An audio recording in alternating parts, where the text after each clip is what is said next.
I think this is an amazing discussion to end it on the 100th anniversary of the Russian Revolution.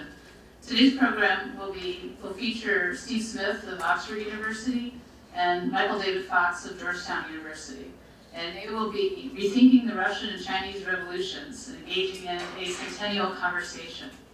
Steve Smith is the author of 6 books on revolution in society in Russia and China. The rare comparative historian who actually does archival work in both of these countries and has studied the revolutions in many aspects. One of his more well-known books is Revolution and the People in Russia and China, A Comparative History. His current work is on the politics of the supernatural in the Soviet Union and the People's Republic of China, popular religion, white magic, the ways that people use it to manage the tumult and challenges of revolutionary change, and how the regimes looked upon popular religious belief. Our other presenter, Michael David Fox, researches modern Russian and Soviet history. He's a founding editor of the path-breaking journal Kritika on Russian Soviet history. He's published widely on the political, cultural, and intellectual history of Russia and the Soviet Union, particularly about culture and cultural product. One of his recent books is Showcasing the Great Experiment, Cultural Diplomacy and Western Visitors into the Soviet Union, 1921 to 1941. And he's currently working on the Nazi occupation of giant hunks of Russia during World War II, the effects of that occupation of the war itself on Russian culture, and that stage of the Russian Revolution. I'm hoping you're as excited as I am to hear what they have to say about both the Russian Revolution and the Chinese Revolution. Today, they decided between themselves that Misha, David Fox, will be our first presenter. He's going to come up and give presentation on some of his ideas. He's been thinking comparatively as well about revolution. And then he and Steve will engage in a conversation, more wide-ranging conversation afterwards. So please join me in welcoming both of these great scholars.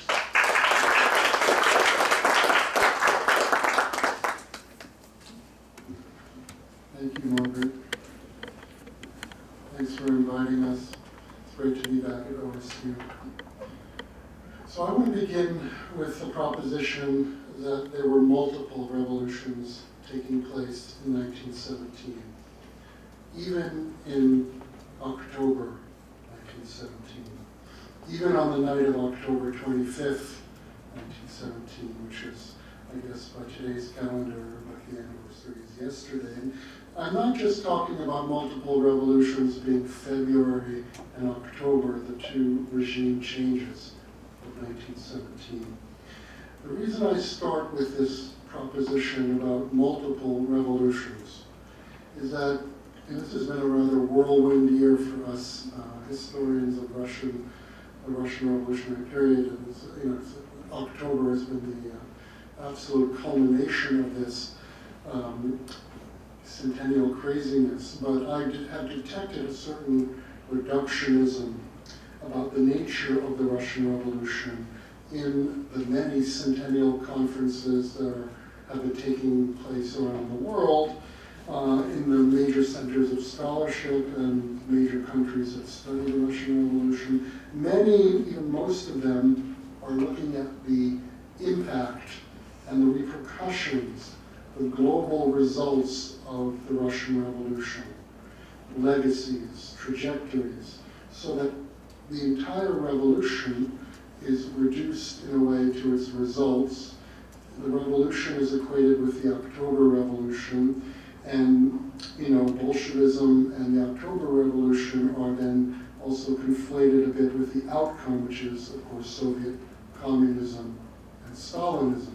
And when we look at the impact and legacies of those later, what I would call later stages of the revolution, it's rather different, a rather different picture. Those were big, major parts of the results, the outcome of the revolution, but that move deflects attention from the many dimensions that I think are always layered into a great revolution. And what stage or even phase of the revolution we are dealing with, we see different legacies and different consequences from each of the different stages. So I prefer to look at the revolution not from the day of regime change, but as a much broader process as a kind of life cycle. And in this regard, I want to call your attention to a certain paradox. The very definition of a successful revolution, if that word is to have any meaning, is regime change. There has to be, without a regime change, it's either a failed revolution if it's striving towards regime change. Of course, we had 2 regime changes in 1917, February and October. But without a regime change, we'd be looking at, a revolt. We'd be looking at pretenderism, a big phenomenon in Russian history. We'd be looking at a palace coup, an uprising, and so on. To have a change of regime or a change of order, the social, political, economic, and so on, cultural order, you have to be able to imagine a new system. And for that, you have to have ideas and ideologies. And that's why revolutions are often connected to modernity in a certain fundamental way. And revolutions have also been a method, part of the political repertoire since early modern European history kind of created them as a precedent in the life of nations, and in that respect, they're part of the modern world. But if we use that definition of regime change alone, it's not enough. That definition, we have 2 revolutions in 1917, but both, however complicated, let's just take February and October for now, they were connected to certain revolutionary paradigms or programs or scripts.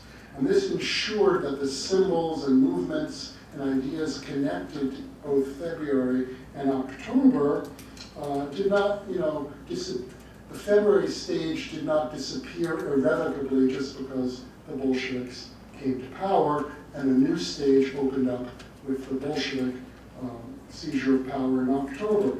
The February stage provided one enduring face of the Russian Revolution. Even the whites in 1918, the whites were a broad coalition, and is often, I think, wrongly simply associated with counter-revolution, but it's a coalition that includes some of February's revolutionaries, some of the liberals and moderate socialists, and some of the czarist officers who come out of late Tsarism's total war incarnation, and we're not simply hoping for a kind of return to the status quo ante. It's sort of dubious to identify them, as many comparativists do, simply with a kind of binary as a counter-revolutionary.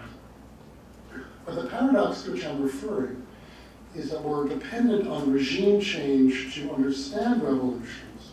The state breakdown that is part of all major revolutions make for extraordinary differences between the moment of revolutionary upheaval and what came before and what came after. 1917 was a very anomalous period in Russian history, and revolutions involve a very rapid, kind of seemingly rapid pace of historical change.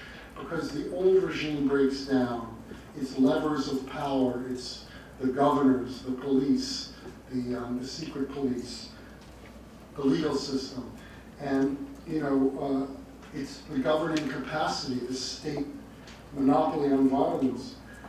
This ushers in a period of intense sort of grassroots organization, the mushrooming of all sorts of political and occupational and civic organizations. And this is very anomalous in the sort of longue durée of Russian history. And its anomalies are connected not just to state breakdown, but to other features of modern revolutions, namely mass mobilization, mass politicization, and a struggle for power among the major contenders. This, I think, what's interesting is to connect this moment, which is very anomalous, though, between what came before and what came after. That trajectory is a little bit harder than if we start with the full establishment of the new regime, say, in the early 1920s, or with Stalinism and look at global communism. When we try to connect what's going on in the anomalous year of 1917 to what came before and what came after, it's much more tricky. But I would say, for one thing, Soviet mass mobilization is not intelligible without understanding the ferment and mobilization of 1917 itself, even though the two were quite different. So this social and grassroots ferment was discovered first in the kind of social history paradigm in the field in the 1970s and 1980s, which opposed a kind of great social revolution to the older totalitarian notion of a coup d'etat engineered by the Bolsheviks in October. And this has led into more recent notions of a popular revolution or a people's revolution, to cite, for example, the study by Orlando Figers, a people's tragedy. The popular revolution is seen as something with its own dynamics, different from the struggles of the political parties and their ideologies. This is true also for such major works as Rex Wade's excellent book, The Russian Revolution, 1917, which just came out almost inevitably in a third edition. So the inherited, I think, almost all too easy view of the popular revolution is that for a brief moment it converged with the political revolution. That this is something I remember from reading Lisa Sheila Fitzpatrick's textbook as an undergraduate. The Bolsheviks were having worked in the underground for decades, were sort of overjoyed that they were kind of riding to power on this massive social explosion, and finally their dreams were coming true. They come to power, so this explains the kind of connection between the political and the social revolution. And then the story goes, the Bolsheviks imposed their vision, they went against the people's tragedy occurred, and the two diverged again. That's one narrative that's very ingrained of many. But the point is that October was predicated on the massive social revolution, but diverged from it. And some of Figes's, I'd say, most maudlin passages have to do with the backwardness of the people, their inability to control the state or capture the state, their tragedy in not stopping the Bolshevik imposition of a new system, as if the people anywhere can operate without parties or movements or institutions. However, we're now seeing, and I've tried to keep up with this flood of new books coming out, timed to come out in 2017, and I read the most that came out for the first half of the year, I'd say. But one of the monumental studies that came out this year was Boris Kalinitsky's study of Kerensky, the leader in 1917, who was swept away in October, and the Kerensky cult. So it's 1,000 pages on the period from about May to June 1917 on the cult of the leader, which is not something we associate with either Kerensky or 1917, but he draws it backwards to Tsarism and the cult of the Tsar, and he draws it forward to the incipient cult of Lenin, which began in 1918 and continued with the mausoleum in 1924, and even forward to the Stalin cult. So this is a more troubling kind of set of connections because he roots the Kerensky cult in the revolutionary political culture of 1917 itself. So this is more unsettling and more difficult to interpret. But if we look beyond regime change alone, and at the major kind of distinguishable dimensions bringing about revolutionary upheaval in 1917, we find that there are several major dimensions to revolution, each with its own sort of chronologies or temporalities, and each with its own trajectory. And take, for example, the rural or the peasant revolution, which relates back to the emancipation of the serfs in 1861, with continuities in local regional uprisings starting at the turn of the 20th century with the Stolypin reforms, and leading forward into the famine of the early 20s and Stalinist collectivization, and even I would say the spontaneous decollectivization under the German occupation in World War II. That has its own kind of timeline and dynamics. And here, of course, there's a major comparison to be made with China, as Mao had a different attitude towards the peasantry than did Lenin and the Bolsheviks, and ideologically as well, a different pattern was set, but this started a chain of developing world revolutions that incorporated peasants in a different way than the Bolshevik revolutions did, but still, interestingly enough, repeated the Stalinist precedent of massive man-made famine and collectivization. So that's one example of what I would call one of the multiple revolutions going on, the world revolution. One that has been neglected until very recently is the anti-imperialist dimension to the revolution. And it wasn't so long ago when I was sort of reading about the non-Russians in the Russian Empire, when there was a kind of narrative that, we had the social and political revolutions, we had cultural dimension to revolution. People wanted, where's the nationalities? We need to add the nationalities. And they were lumped together as part of a nationalities question. And the breakdown of the old regime in February led to the stimulation of pre-existing non-Russian national movements that eventually, in the course of 1917, started to break away. And so this was a narrative of one added factor adding to fragmentation that then led into the Bolshevik Revolution. But merely adding the non-Russian national movements led to an interpretive framework that sort of was a linear pattern of this sort of rising national sentiment, leading to demands for autonomy. And then this, just like the social explosion, this fragmentation explained the events of October. This single stream type of analysis has now been replaced and complicated by new lines of research that interconnect the collapse of the Tsarist empire, sub-state movements throughout the entire different regions, the west, south, the east, the borderlands, and inter-imperial or interstate competition.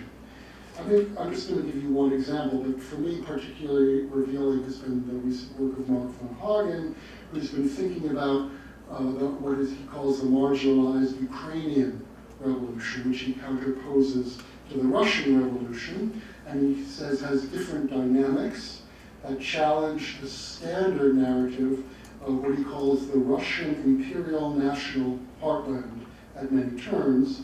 And as von Hagen points out, many other non-Russian groups were looking to the Ukrainians as a kind of the key challenge from a minority nationality. And I'm going to quote von Hagen here, by ignoring the Ukrainian failed states, of which there are at least 4, the Ukrainian People's Republic, the Hetman State, the Directory, and the West Ukrainian People's Republic. And if we add 2 Soviet Ukrainian states proclaimed in 1917 and then in 1919, we have ignored some very important matters and voices. He continues by pointing out the strong element of civil war in all the countries along the still active Eastern Front of World War I, that also became wars between states, albeit incipient aspirational states. But the new Bolshevik regime, the new several white regimes on the peripheries, as well as Belarus and the Baltic states, were also at that time incipient and aspirational. Because only some survive, what does that say about legacies and trajectories? On the question of national and supranational identities, their relationship between empire and borderlands and minority nationalisms, we have a very understudied comparison with China, which, like Russia, was an old empire that solved ultimately its national question in a very different way than the USSR. This is another problem for Steve Smith to solve. But, if you follow me thus far, we have multiple revolutionary processes, each with their own dynamics and chronologies, but occurring as part of one sort of grand revolutionary upheaval, and that upheaval is punctuated by several regime changes and potential regime changes. This understanding, which is what I've sort of come to in the course of this centennial year may, in and of itself, may not be the most profound intellectual breakthrough, but it certainly creates a very different picture than just tracing what happened on the night of October 25th in the capital city of Petrograd. And I think things become much more interesting if we add to this incipient understanding of multiple revolutions two things. One, a broader consideration of the arc of the process of revolution, from the emergence of a revolutionary situation to the full entrenchment of the new system. And that doesn't really occur until the post-war period. So I'm talking about a life cycle approach, which will look at the revolutions if they involve a regime change. That is the middle. They have beginnings, middles, and ends. You can debate where they are and where they lie, but looking at the revolution only in its middle stages also misses quite a bit. And two, the international and transnational angles that everyone is talking about these days, which also need to be studied, integrated more into the study of comparative revolutions. So my own view, I'm going to skip here a little bit because I see I'm kind of running out of time, but I want to point out that it depends what stage of revolution we're talking about when we look to how revolutions were apprehended and emulated in other countries. And my own work recently has been on the Mexican and Russian revolutions, looking how the course of the Mexican Revolution in a certain way was already set with the Constitution of 1917, and so that the Mexican interest in the Russian Revolution can only be understood in the question of the non-synchronicity of the stages of the two revolutions, when many Mexicans, feeling that their own revolution was stalled, looked to the Soviet Union as a kind of means of jump-starting their own revolution. But the sort of structural factors had already congealed in Mexico to make that impossible. But I think we could, look at also the fact that all major revolutions have, in a way, are part of waves. And for the Russian revolutionaries, the French Revolution was the central revolution and the Paris Commune was. So we're not just comparing revolutions that occur in the same time period, but how revolutions and national traditions apprehend revolutions from different times across borders. And this is certainly very relevant for Russia and China. But Russia and China, if you're going to take my life cycle analogy, right, were both parts of a kind of constitutionalist wave, which peaked around 1905, 1911, Persia, Iran, Mexico, China, as well as Russia, and part of the communist wave that starts in 1917. So for China, the Russian Revolution was sort of the central key master revolution of the wave that included 1949. But that is not really enough. If we accept the many multiple dimensions to revolution, we must accept the fact that both Russia and China experienced extended multi-dimensional upheavals of the first historical importance, and thus cannot be sort of essentialized or reduced to any of the one components of those. And here let me just conclude, if I have a few more minutes, on one understudied aspect of the connection between the Russian and Chinese revolutions, which is also, I alluded to before, one of the major dimensions of revolution, cultural revolution, which is a term we associate with Mao and a phase of the Chinese Revolution. But it's a concept that originated in the Bolshevik context. It originated in the pre-war, pre-1914 left Bolshevik movement. And basically, Marx and Engels had theorized the sort of primacy of the economic, if you will, that the mode of production had to change in a socialist revolution.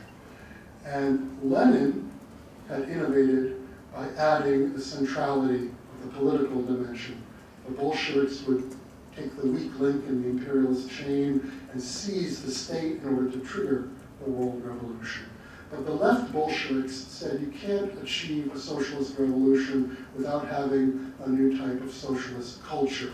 And these were people like Bogdanov and Machorsky and Pokrovsky and several others who became key figures in Bolshevik, early Soviet cultural and educational policy, and also in creating the Lenin cult, because they were influenced by fin de siècle notions of kind of creating a new type of faith or religion, part of the Silver Age of Russian culture and sort of philosophical terms. Gorky, the key architect of Stalinism and culture, was definitely among them. But the notion was that you had to change people's consciousness through education and ideology first, or at least simultaneously, sort of changing the kind of priority of revolution.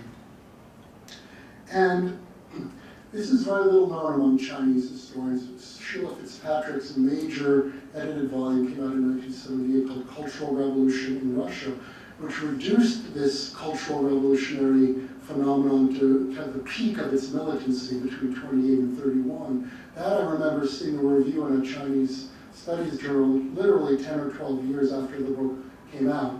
So the genealogy of cultural revolution is not really well known among Chinese historians. But then the term cultural revolution evolved, and Lenin used it to bash some of his left-leaning God buildings, they were called, enemies, such as Bogdanov, who had created this independent proletarian culture movement during the Civil War. And Lenin used it then at the turn to the new economic policy in a very different way. He stressed sort of science, mastering all the bourgeois kind of manners and habits that would allow Russians to then go beyond the bourgeois stage. And so he stressed science and technology and literacy and education. But even in Lenin's very kind of focused formulation connected to that period of the turn to Dept, he had a more militant kind of ideological side as well. And the term was very much in play throughout the 1920s among very different factions, some of which innovated certain of the practices like the self-criticism campaigns, which are reminiscent of the Chinese Cultural Revolution. And the peak of the proletarianizing militancy, it was going on in the left wing throughout the 20s, but it sort of triumphs and becomes the mainstream briefly for a time in the period 28 to 31.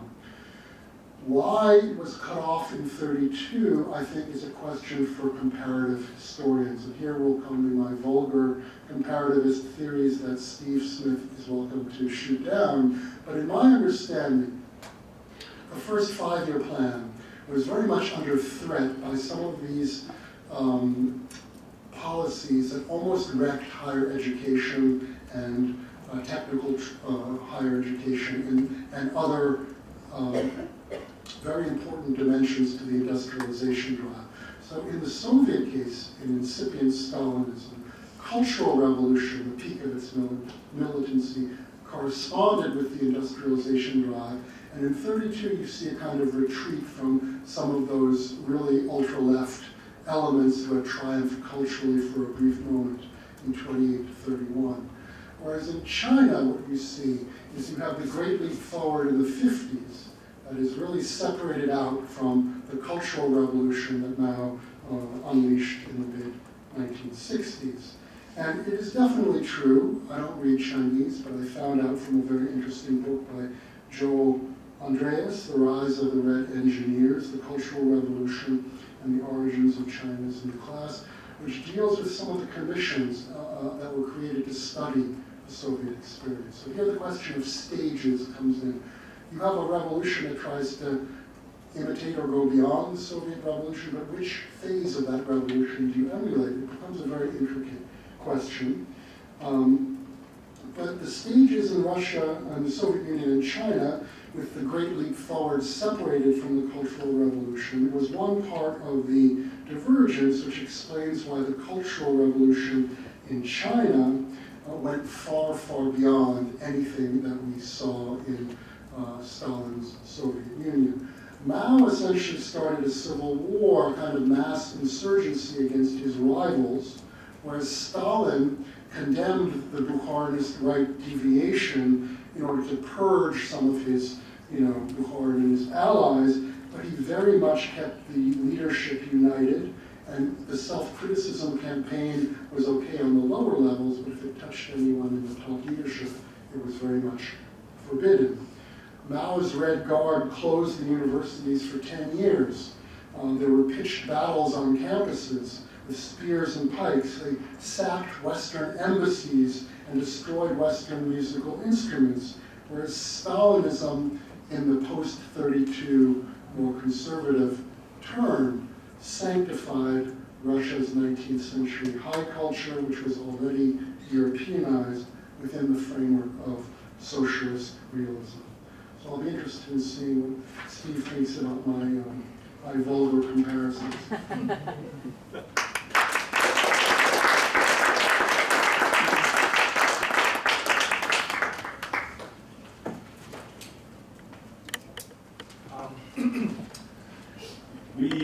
We agreed that this would be a conversation, so I've been busily trying to organise my thoughts around some of the main points that Misha has made in his excellent presentation. And I would say that there is most of the central points are ones that I would endorse. The ideas of multiple revolutions, the idea of phases, the problems of thinking about legacy, independent of the particular phase that you're thinking about, the definitions of revolution, essentially about regime change. These are all things that I would absolutely endorse, and I thought the latter comments on Cultural Revolution really, really interesting, and to me pretty much stack up. But I want to concentrate on, I think, 4 points, not all of which were directly engaged with in the course, in the talk, although all of them relate to the themes of the lecture. The first really relates to mass mobilization. I think that the distinctive feature of what we might call social revolutions is that the breakdown of state power is total, and this creates a sphere, a vacuum, if you like, in which different contenders for power can fight, but it also creates very unusual historical situations in which there is the possibility for ordinary people to organise, to articulate demands, to engage to a greater or lesser extent with the kinds of ideologies that are being propagated by more explicit political contenders for power.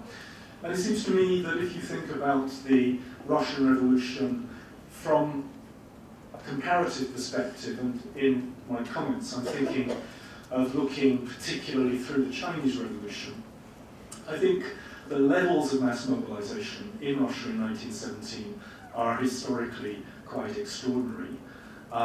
We see in the different revolutions that Misha talked about levels of spontaneity, which I think are not matched later. Misha talked about the peasant revolution, and I'll come on to that in a moment. But I think one sees in relation to the working class, which was a topic I sort of first got interested in many years ago, one sees a kind of proliferation of organisations, Soviets, factory committees, trade unions, Red Guards, workers' militias, which I think one sees somewhat later at particular conjunctures in the 20th century.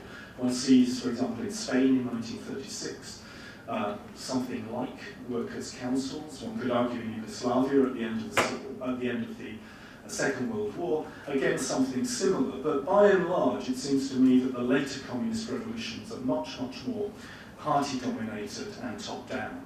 And thinking about China in relation to the peasantry, which Misha talked about, I think one can make a very good case that the Chinese Revolution was a peasant revolution, but it was a revolution in which peasants were organised and mobilised by the Communist Party in the main.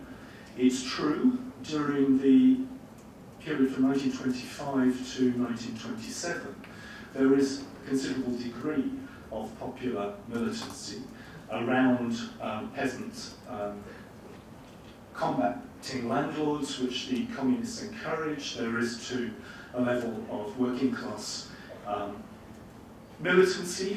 But I think from 1927 onwards, what one's seeing is the Communist Party, the Chinese Communist Party, recognizing that if it's to be successful, it has to consolidate its control of the territory. And that means primarily military force being able to stabilize and control situations against external hostile forces. I see this as actually a model that comes out of the Russian Revolution. I think the spontaneous revolution of 1917 is very short-lived. By spring 1918, the same problems that have created working class militancy in Russia, I'm thinking of spectacular economic collapse, the fight for jobs, the impending unemployment on a mass scale, the starvation or impending starvation in cities. These are problems that have allowed, that the Bolsheviks have exploited quite successfully. But once they're in power, these same problems are working to undermine their authority in the sense that they create considerable working class and peasant opposition that reaches an apogee in the winter of 1920 to 21. And in that Civil War context, what I think you see is the revolution being extended essentially through a Red Army and through party control. And when Stalin says in 1925, the great advantage of the Chinese Revolution is that it is military in form, what he means, I think, is that we effectively now have developed a model of expanding communist revolution, which isn't about Soviets to any great extent. They will continue formally to be the form of government, but in practice, revolutions are made through armies and through party control. And in China, in the Jiangxi Soviet period, and then again in the period of the anti-Japanese war from 1937, you see the Communist Party very, very carefully orchestrating peasant demands, carefully forming forms of peasant organisation which have a certain kind of genuine popularity. They're rooted in communities, but essentially they can be controlled. And indeed, I think very often the communists don't succeed if they can't give peasants a sense of security, a sense of being protected from either Japanese reprisals or the occasional nationalist backlash. The second point I wanted to raise was about counter-revolutions. I think I'm slightly sceptical of the way you formulated this. I mean, it is clear that counter-revolution takes many different forms, and it's quite misleading to think about the Russian Civil War as simple battle between whites and reds. There were, as you said, many nationalist forces. There were so-called democratic counter-revolutionaries, the SRs, the Socialist Revolutionaries, had won the elections to the Constituent Assembly, and they represented the first serious threat to the Bolsheviks in the summer of 1918, and so on. You have peasant militants, you have Makhno and the anarchist bands in Ukraine. This is a very, very complex, messy situation. But I think counter-revolution is an absolutely critical factor in explaining the life cycle of revolutions. It seems to me, again, thinking about the ways that both the Russian Revolution and the Chinese Revolution develop. One can only really understand this if one thinks about the psychology of these early formative regimes facing external pressure, Allied intervention in the case of Russia. In China, it would be a generalized context of war against Japan, but then crucially from 1950, the outbreak of the Korean War.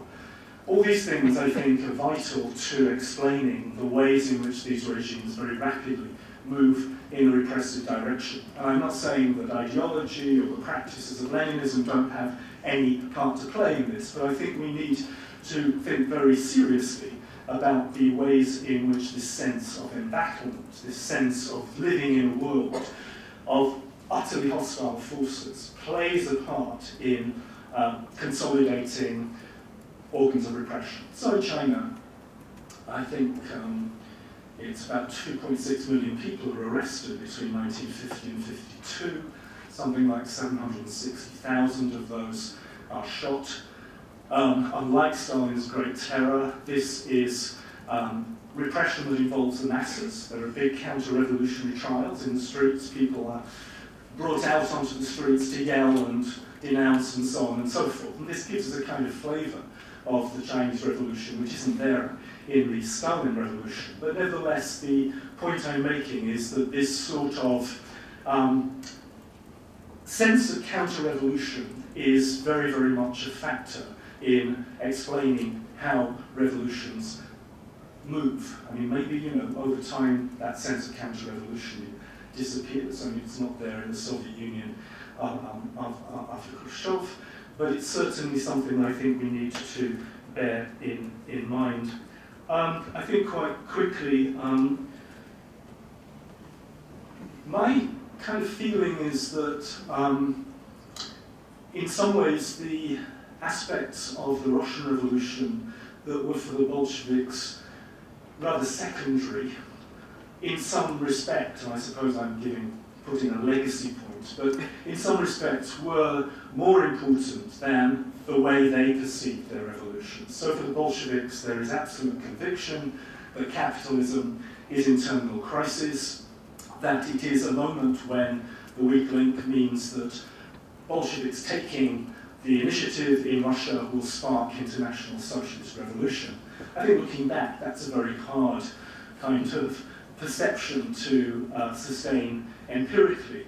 But what happens, as Misha said, is that national self-determination, anti-imperialism, are now seen as very, very much at the heart of the Russian Revolution. And I think this is definitely the dimension of the revolution that gets taken up in China. So that,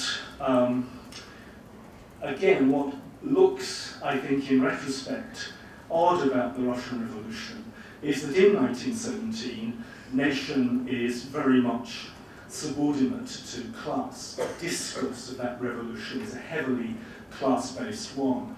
Whereas if you look at subsequent communist revolutions, some of them in Eastern Europe are a little bit of an exception, but if you look at Yugoslavia, Vietnam, Korea, Cuba, what you see, I think, is a form of socialism that is heavily anti-imperialist. And in the case of China, I think what you see is almost a politics that takes place within a broad discursive frame of nationalism, with the communists on the one hand articulating a very militant, class-inflected anti-imperialism against the nationalists who articulate a statist, somewhat authoritarian form of nationalism. In order to survive, the nation-state must build a strong modern state.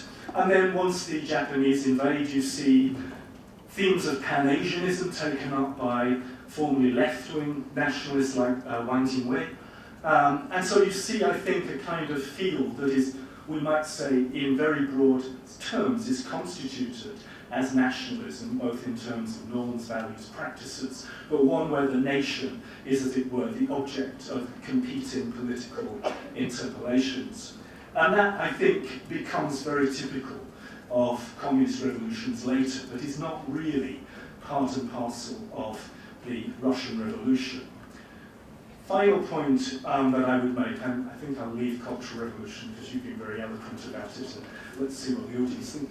But the final point is related to the issue of anti-imperialism, and that is the whole issue of of minority nationalism within two empires. I think that I would be inclined to say that nationalists in the former Russian Empire were fundamentally quite weak, even though their the situation was one in which national feeling was in the ascendant. But I think countries like Ukraine at that point in 1920 had very little choice. They were faced with less than optimal solutions whichever way they turned. And in some ways I would argue that the Bolshevik offer of a territorially based, ethnically homogeneous federal Soviet autonomy was more or less the best that was on offer. And I think in the 1920s I'm very influenced by the work of people like Terry Martin, who argue that this was an extraordinary period of efflorescence of non-Russian nationalism, or national nation building. He talks about affirmative action in relation to the promotion of leaders in the different states of the different federal units of the Soviet Union. He looked at the promotion of national cultures and national intelligentsias, and I'm rather struck by that. And in contrast, I'm not struck by anything similar in the PRC after 1949. There is much less willingness, and quite sensibly so, much less willingness to give territorially based foundations to the rights of the Shashumins, or the national minorities. And in some respects, the Chinese communists long before then have been notorious for a certain kind of Han chauvinism. It's true that policies in the 1950s and 60s couldn't be described as actually repressive national minorities, but there is a much stronger emphasis on Han hegemony within the state than there is, I think, in the Soviet Union in the 1920s. It's interesting again that, I mean, when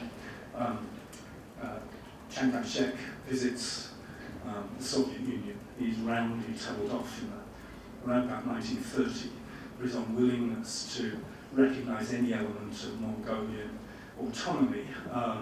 And I think, it's rather paradoxical that at a moment when Stalin is beginning to claw back much of the rights of non-Russian nations in the Soviet Union, that he comes to rebuke Chiang Kai-shek for less than liberal policy on the national question. So I think I'll leave it there. I mean, there's lots that Misha mentioned, but I think it would be good to have as much discussion as possible. So let's see what happens.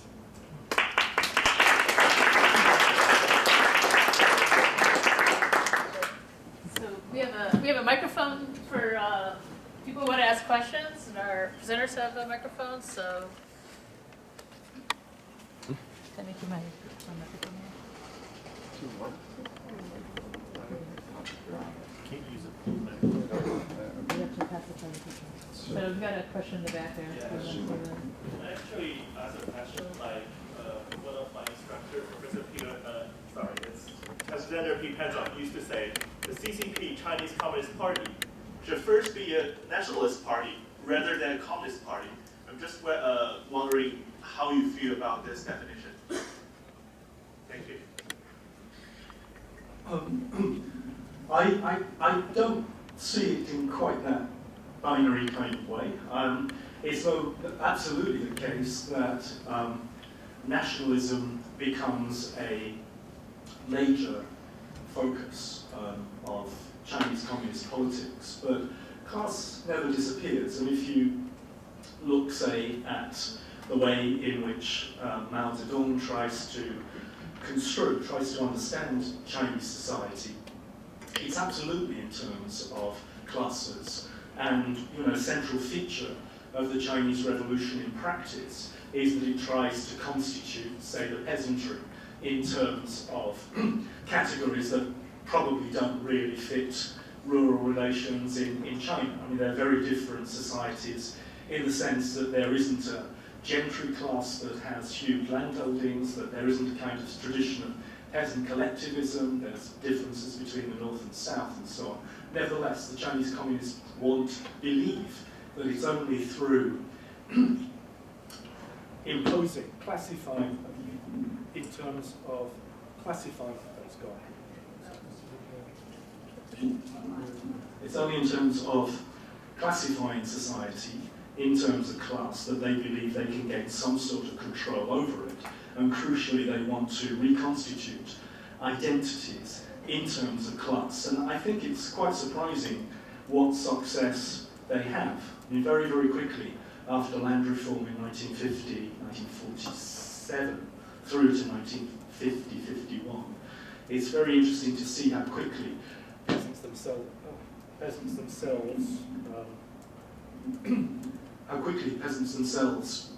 start to define themselves, or at least present themselves publicly in terms of what they know to be the approved class categories of the regime. They may be doing it in a very, very conscious and calculating way, but nevertheless it's still surprising to me how quickly that language of class takes off. So I would say yes, absolutely, it's a nationalist revolution, but for me it's also very, very much a nationalist revolution that is carried out through class as a language, class as a political language.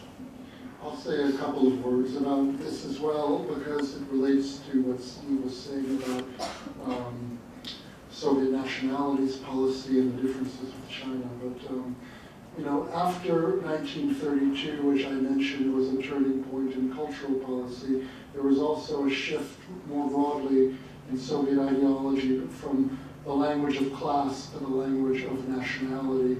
And in the course of the 1930s, as many people have written, sort of the category of nationality becomes more weighty. But as Steve says, class never disappears, and certainly not in the ideology and not in terms of how people's backgrounds are examined in practices and so forth.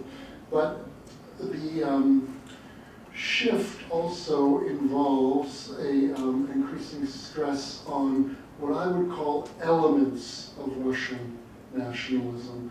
And here we've had the same debate in Soviet studies. Was Stalinism kind of a form of Russian nationalism? And certainly the Russians, great Russians as they were called, were the first among equals, and the patriotic national rhetoric reaches a crescendo in World War II with the rehabilitation of certain czars and national heroes and so forth. But it's only taken so far. There's a really interesting study by Mitrokhin called The Russian Party. It's a book in Russian that traces a certain far right, if you want to call it, nationalistic element of the generation around the anti-cosmopolitan campaign of 1948.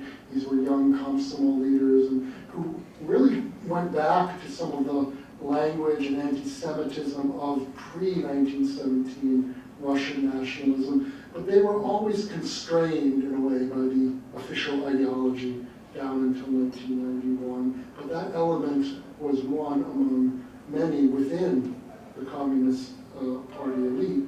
But my point is that what Steve said about the policies of the 1920s, with what's been called chronic ethnophilia. Each group could have its own schools. There was a kind of publications, languages. This is a phase of the revolution, a stage which Soviet sort of anti-imperialist empire building can only be understood in the context of the national movements of 1917 in an attempt to put this enormous territory back together again. But as Terry Martin showed, these policies created a lot of resentment on the local level and within Russians, within the Communist Party. And there was a turn against the 1920s policies in the 1930s. So for the Chinese, they have the luxury of emulating various stages of the revolution, including the period of the Great Terror and post-1932 Stalinism. So I think it really, again, the question of stages has a lot to do with how we compare these revolutions. Okay, good. Question down here. I have a pretty loud voice. I think I can do it off the mic. Here we go. Thank you both for tremendously stimulating presentations. I thought it worked also very well the way you tried to create a dialogue that I hope the rest of the audience will be able to join. In your 3 or 4 or 5 categories used to compare these two revolutions, neither of you said anything about the role of the Comintern in linking these two revolutions. Hold, there's a button on the bottom, Chris. If you hold it down, and it should come on. Press and hold it a little bit. Neither of you said anything about the role of the Comintern in the early days of the Chinese Revolution in linking the two revolutions. And of course, it's not simply the Comintern up to 1927. It's Soviet advisors afterwards, leading up to 1949, and then again after 1949. If you could say something about the role of Soviet advisors in this stop-start history.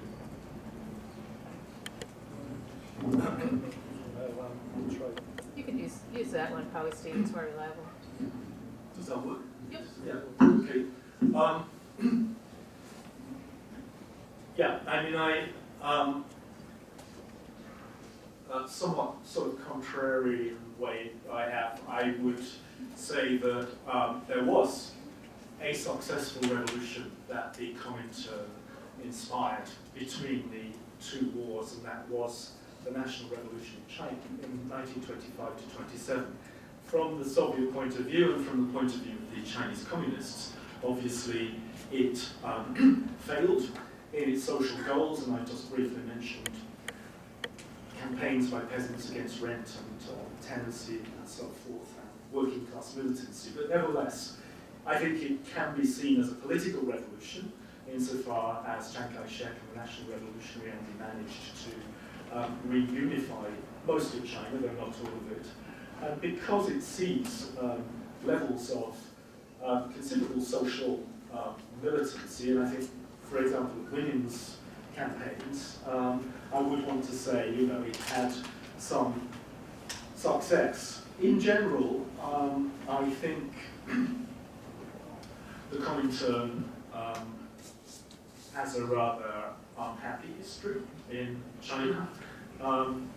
It is able in the early years to help shape the Communist Party, to force it into a united front with the Kuomintang.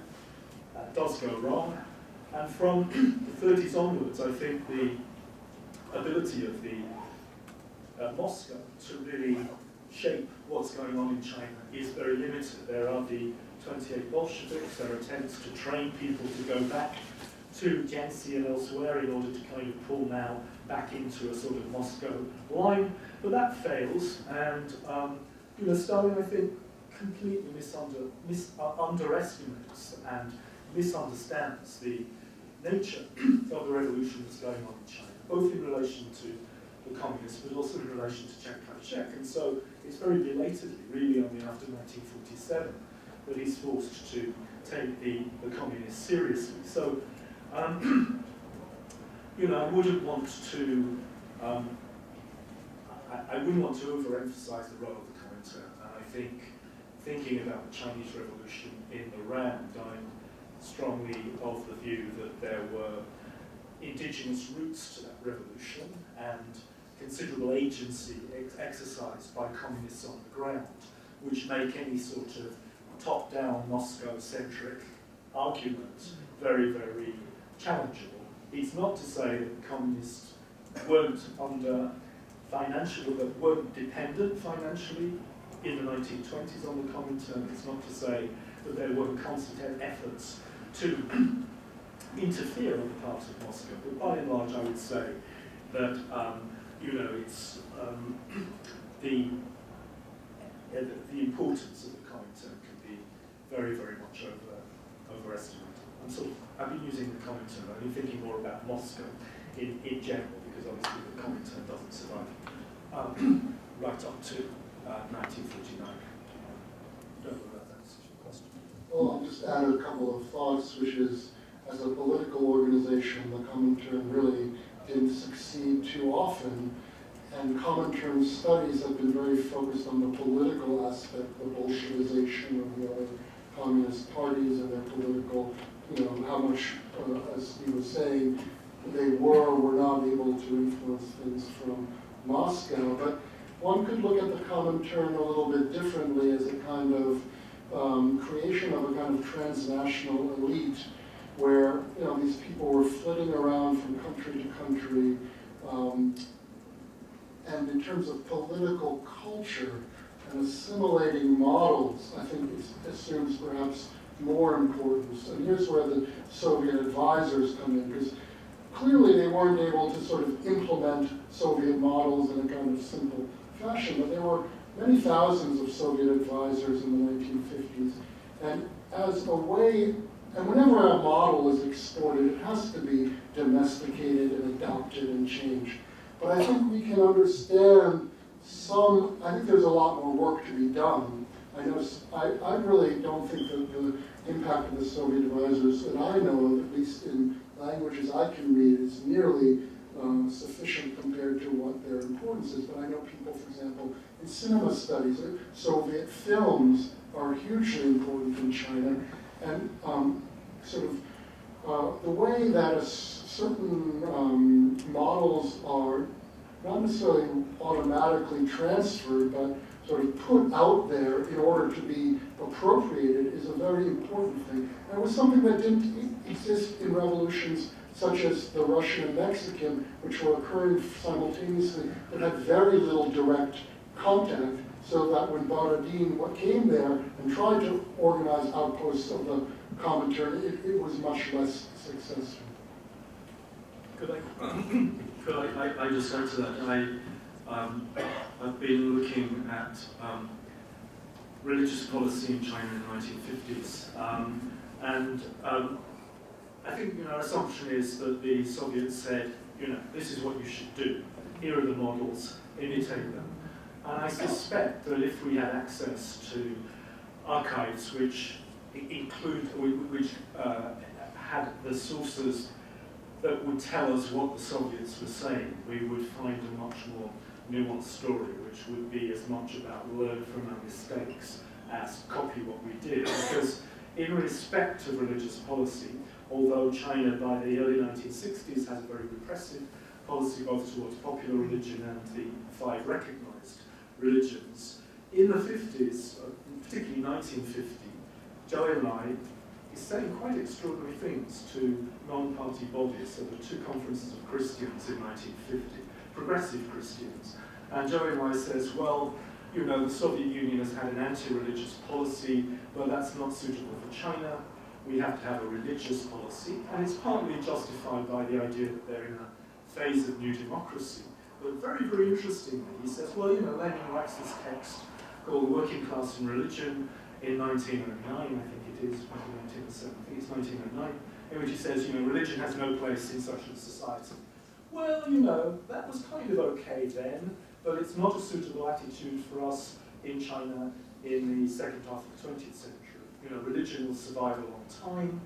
It's absolutely important to recognize religious feeling and so on and so forth. So I think there's a kind of way that if we looked at even things like industry, we'd probably find that there's much less simple replication of Stalinist practices than has been argued. I mean, I don't say that as favour criticism of Deborah Capel's work, because I think it's excellent, but I think there is a kind of, a recognition by the 1950s, one could say it's much too late, but there is a recognition that China is not Russia, and things must be done in a way that is somewhat sensitive to the specificities of the Chinese situation.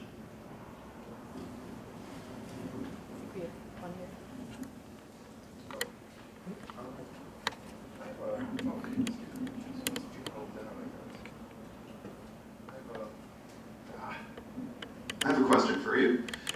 Yes, first of all, I wanted to thank Dr. David Fox and Dr. Smith for your wonderful, insightful talks. I really enjoyed them both. I have a question for Dr. Smith. How would you, I mean, you've studied China and the Soviet Union. You know very well the work of Terry Martin, Affirmative Action Empire, and so forth.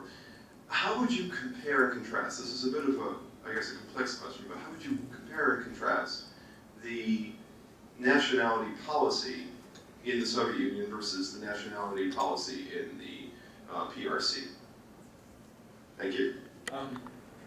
Yeah, big question.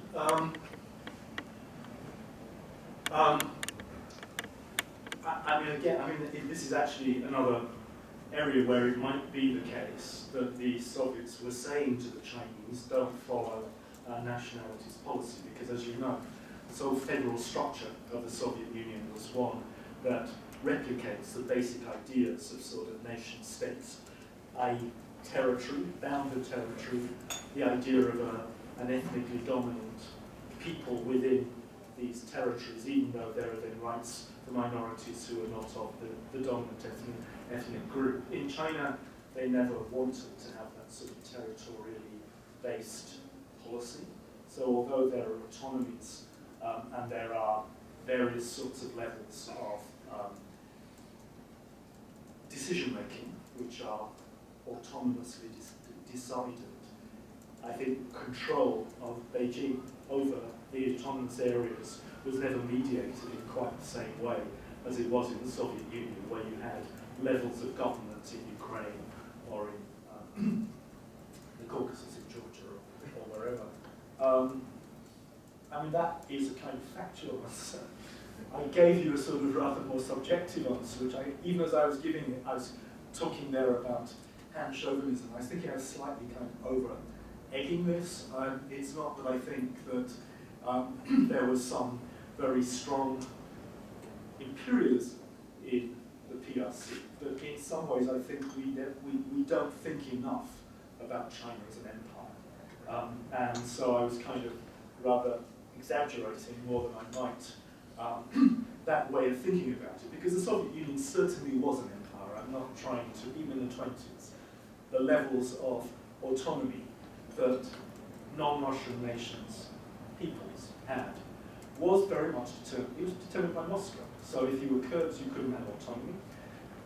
The Abkhaz had a little kind of republic, like the Georgians and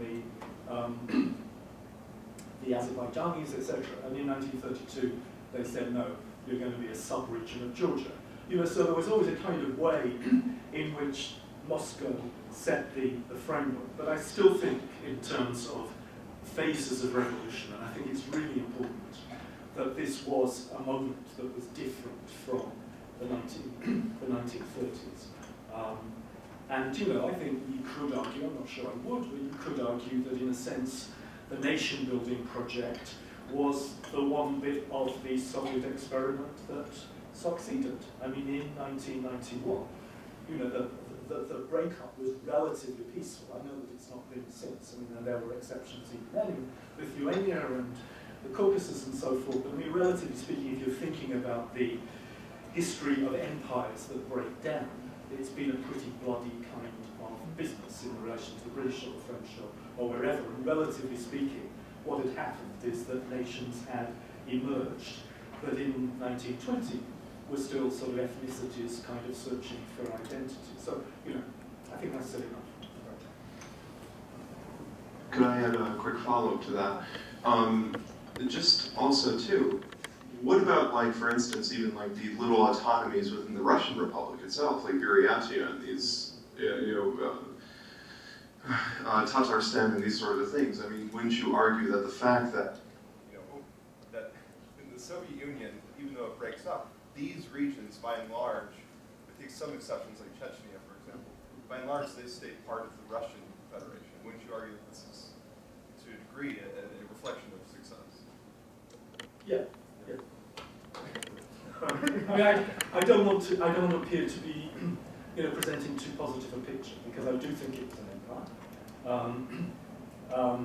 But as I say,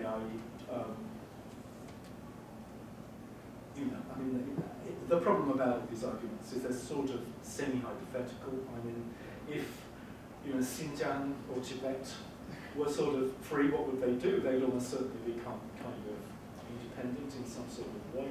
So why they kind of are still part of China is a kind of complicated question. It isn't just about state control. It's about very complex kinds of interplays of migration and So all sorts of things. But yeah, I think you're right. Well, since this is a conversation, I'll just add a few thoughts. Success, something that often comes up in the literature on comparative revolutions. Which revolutions were failures of success? Depends what terms you're asking, of course. And of course, the goal of using nationalist means or forms, giving linguistic and cultural autonomy and so on in the 20s and even after, was to create socialism, which, and create a kind of supranational Soviet identity, which in 1991, in a way, failed. So I think you can see a lot of major structural processes launched after 1917 that had very long-term consequential effects. One of them was literacy and education. The transformation of society in terms of literacy and educational levels created a really different kind of society in the post-war Soviet Union. So it's just that the revolution launches these processes. Empire, I think that in the sense that all the other empires collapse and the Soviet Union retains or most of its reconstructed territory with a new glue to hold it together is, in a way, a success. But there's a debate in the field whether it's a kind of empire, the early Soviet Union, or a kind of multinational mobilizational state. If you look at Cooper and Burbank, empires are about the politics of difference. And when you have non-Russian communists, taking leadership over time in their own republics, and you have a kind of uniformity in the Soviet Union that at least old regime empires and overseas empires did not have, then it's a much more centralized state than many empires. But of course, as someone pointed out, I think it was Mark Beisinger, empires like nations are also constructed, and for most of the 20th century, empires were bad words, and the Soviets would have never called themselves an empire. But as Ron Sunni pointed out, polities can become more imperial over time. And so the Soviet Union in the 30s was more imperial than the Soviet Union in the 20s. So those are just some observations. We've got a question here. I wanted to thank both of you also. It's been very interesting, stimulating. Misha, question for you. You raised this issue, why did this militant phase of the Cultural Revolution end in 1932? And you gave a sort of practical explanation that it actually was causing disruption in education that would threaten industrialization and so forth. But I wanted to throw out a couple other things. Since you raised this question of life cycles of revolutions, not that I agree with this, but some would say, well, actually, this was the Thermidor that occurred in the Russian Revolution. Trotsky uses that word a few years later, but that's, Stalinism is the Russian Thermidor, the Thermidor of the Russian Revolution. But another possibility is perhaps they actually have this sense of having attained socialism and no longer needing to take a militant approach to destroy bourgeois culture because capitalism at that point has been eliminated. There are no more market relations. The bourgeoisie has been eliminated in their view with dekulakization, the rest of netmen and so forth. So I'm wondering if there are different ways to approach that question. Thank you. Well, the specter of Thermidor has hung over this whole life cycle approach, which was innovated by a French Revolution scholar, Crane Brinton, and I would argue, the pattern of revolutions being overturned was, the Soviet regime was never overturned. It was institutionalized, much like many other communist revolutions. So Thermidor doesn't really apply. And I think Stalinism is much more of a hybrid that is, it retains some really radical impulses which are channeled in, for example, periods of revolutionary revivalism, even during the Great Terror and the late 40s. So you have these, and also there was a kind of revivalism under the thaw in the late 50s. So you have different sub-periods, and question, so Thermidor, I think, yeah, you're right to say that this is sort of a red herring, as it were. Now, as for the 32 shift, you've sort of given a kind of ideological reason that, you know, in 34 they had the Congress of Victors and socialism is declared built. Now, whether they thought there were still internal enemies or not is a very open question, because there were certainly many to be found during the Great Terror. I think that ideology can be used as both a motivating factor, but also as a kind of justifying factor to, you know, justify decisions that have already been made. My sense of the 31-32 shift was shaped by a deep immersion into what happened with the universities, which were almost completely destroyed, as in China. They were declared feudal relics. There was an assault on the very institution of universities, which were stripped off. Their faculties were into separate research, scientific research institutions. And for a moment, it was almost seen, you could see a moment where universities might cease to exist, as they did in the Cultural Revolution for about 10 years. Am I right? In quite a long time, they were simply closed. What mitigates against that are, you know, is that there's some very practical considerations. But I do think that you're right, you know, with connected to the industrialization drive. Some factors that I left out, of course, is that there are generational disputes going on within the intelligentsia. There are different, you know, models within the Bolshevik Party about what should be done in the realm of cultural policy. It relates to the question of advisors. Like when the Soviets had many thousands of advisors in Eastern Europe after the war, we have some very good literature on this showing that they disagreed. Some of them said you shouldn't emulate our excesses of the early 30s. And others were more militant figures associated with that period. And so there were real disagreements over which stage of the Soviet development the new revolutions should emulate, which gets back to my question of stages.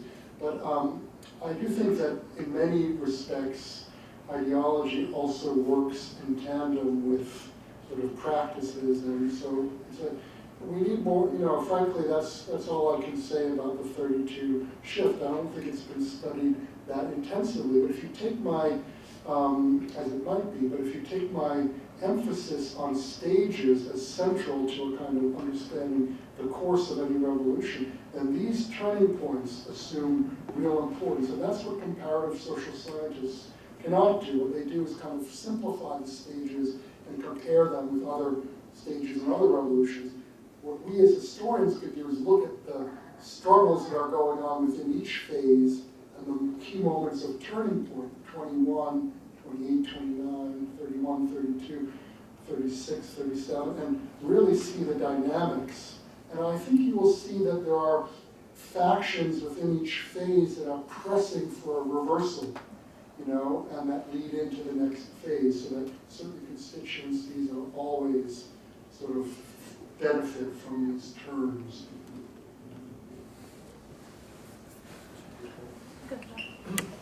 Yeah, let me see if I can get this thing to work now. Let me pursue this on the question of stages, because I want to know when do the revolutions stop and when does regime consolidation begin? And you know, I mean, an awful lot of what we've been talking about in the last 20 minutes is regime consolidation, not really. I mean, yes, it's ongoing revolution, but at some point, ongoing revolution becomes regime consolidation. So how do we distinguish these two things? Well, you know, this is a standard question on comprehensive exams. When did the revolution end? Right. And it's a true question, right? Because you can't have a real answer. But Sheila Fitzpatrick wrote her, what we call the short course. Her first textbook went up to 1932. So it was different than many of the revolutionary histories that went up to the early 20s with the consolidation of the new regime, and then after the Civil War, it ended. She took it up into the early Stalin period as part of the revolutionary upheaval in a different stage. But then in the second edition, she took it through the Great Terror. And so then the question was that she raised in that book, when does it end? And Martin Malia would say 1991, because only then does the ideology, which holds it all together, and has this theory of the primacy of ideology, only then does the ideology end. And clearly it's somewhere in between when, revolutionary upheaval turns into a new established, entrenched status quo. And the new work that we've seen on the immediate post-war period, post-war Stalinism, really shows a much more bureaucratized, entrenched form of Stalinism than in the pre-war upheavals of the 1930s. And what we see in many other shifts of the post-war period, a turn towards a more cultural, the end of cultural iconoclasm, the end of the intelligentsia's kind of quest to merge with the people and champion the people. Instead, you see a kind of new elitist disdain for the people. Many cultural ideological shifts in the post-war period make it hard for me to see it as a real stage of the revolution. But there is room to disagree over that. We have a question back there. I have a I have a question for Dr. Smith about the religious policy about the popular religions in China in the 50s. So this discourse of anti-superstition and destroying illicit cows were also important parts of the KMT's regime policy of popular religion before 1949. And you mentioned that Joe and I was aware in the 50s that the Soviet model was now working and would not work for China. And but how did they forge their policies about the popular religion or popular cause, and how did these policies work with their the passive movement and the land reform and the agricultural reforms and also the great leap forward in 1950s. Thank you. Thank you. And the idea of regulation was the central one in relation to the 5 religions that both the nationalists and the communists recognized. So that was Buddhism, Islam, Taoism, Protestantism and Catholicism. So they distinguished Protestantism and Catholicism. And the idea there was very much to ensure the ability of the state to oversee and control activities of the national organizations that represented each of these 5 religions, and at a more local level to ensure that the Religious Affairs Bureau, which was set up in 1954, originally as part of the United Front Bureau, that the Religious Affairs Bureau could keep an eye on what was being done by these organizations.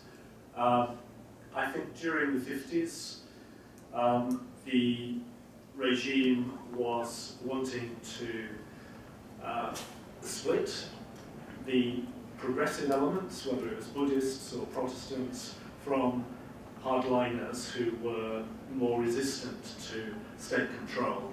And so it's not till 1957, for example, that the Patriotic Catholic Church organization is set up. So there's clearly a lot of conflict going on. As far as popular religion is concerned, it's not really recognized as religion at all. And again, the communists see it in the same way as the nationalists, so they call it feudal superstition. But this is the majority, this is the religion of the vast majority of people in China.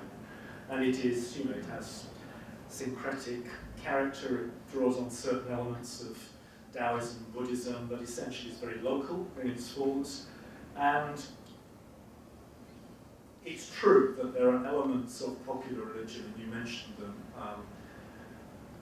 sometimes, now usually translated as redemptive sects, certainly Huidanren, which are kind of millenarian sects. These are heavily persecuted from the beginning because they were perceived to have collaborated with the Japanese, and they had a kind of apocalyptic view of the world, which was generally unsettling, and the authorities didn't like it.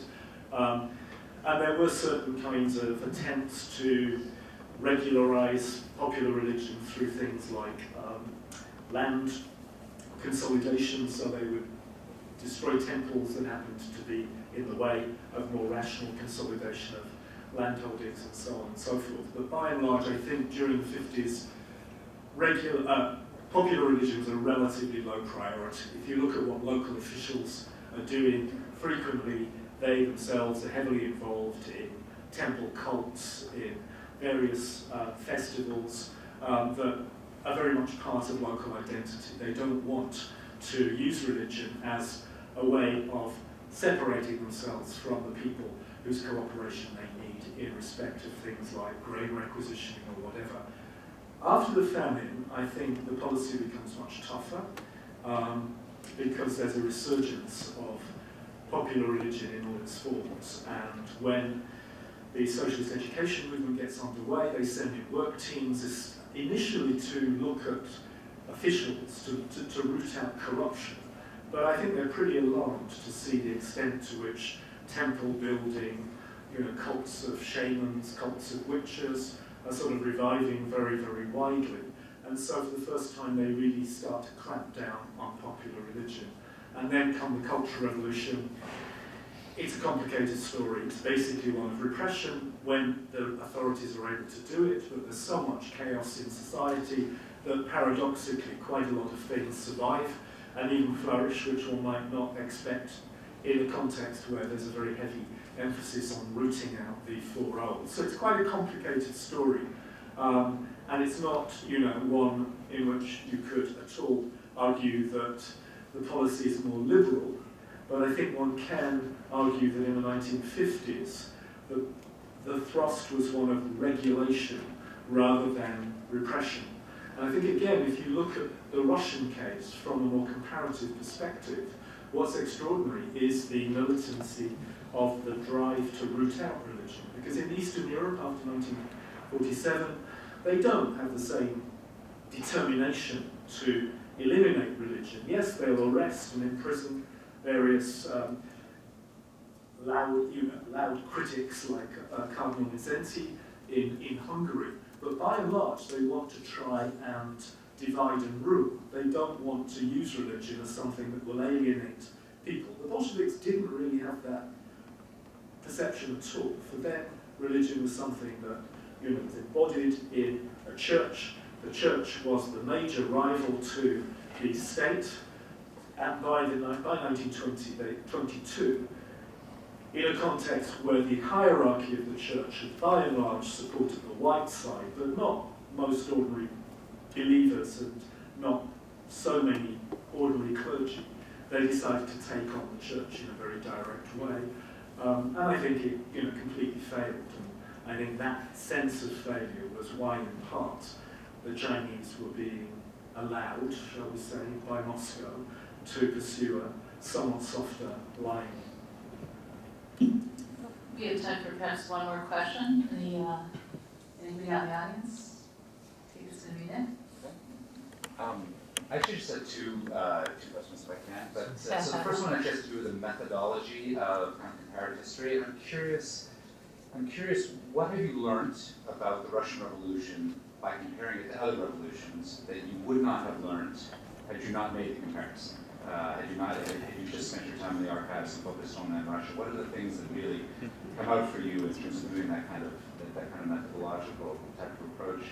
I'm also just curious in the Russian case, and I apologize for my Russian history background, but in the kind of life cycle or waves approach that you're talking about, I'm just wondering, kind of with the mass mobilization issue, where does the 1905 revolution fit in the sense that there's another one, and it's a much bigger one.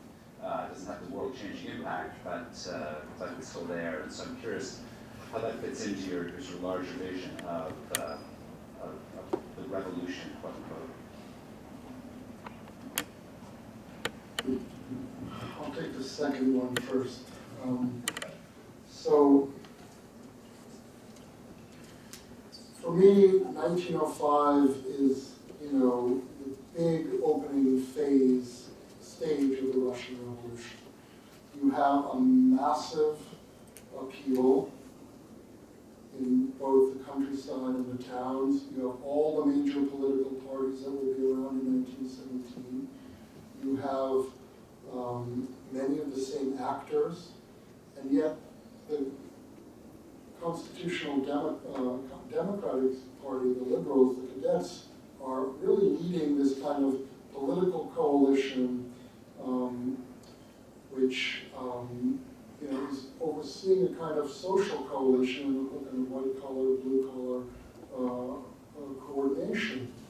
And both the political and the social cooperation breaks down in the wake of the putting down the revolution in 1907. So 07 to 14 would be a phase of reconsideration.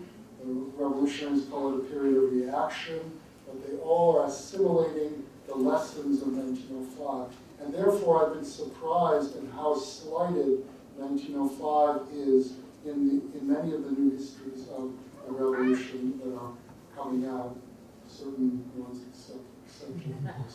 I mean, I think that we really need to, we haven't had a major history of 1905 since Abraham Asher's book many decades ago, and so it's high time for a reassessment, especially in terms of what we know about comparative revolutions. Now, I've seen some interesting work by Ottomanists who look to Russia, and they're all looking at each other, all these constitutionalist paradigms as, kind of this is where world history comes in, because it's a phase of world history in a way, and certain global moments, World War I, the Great Depression, affect all revolutionary movements that are going on, and so we need to look at it on various levels.